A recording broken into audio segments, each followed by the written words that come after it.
Hello and welcome back to the channel. It is beginning to get colder here, so it's the perfect time for apple crumble. To prepare the apples, you'll need a kilo of apples, a quarter of a cup of white sugar, and a quarter of a cup of water.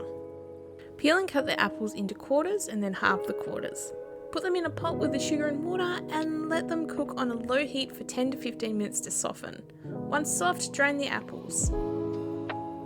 Now let's move on to the crumble. You'll need 3/4 of a cup of self-raising flour, half a teaspoon of ground cinnamon or pumpkin spice, 80 grams of butter, and half a cup of firmly packed brown sugar.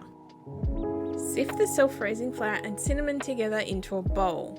Rub in the butter until you get a breadcrumb-like consistency. Add the brown sugar and mix until well combined.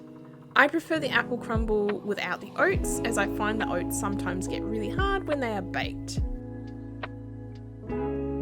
Spread the apples into an oven-proof dish and sprinkle an even coat of the crumble over the top. Place into an oven preheated to 180 degrees Celsius and 350 degrees Fahrenheit for 30 minutes or until golden brown.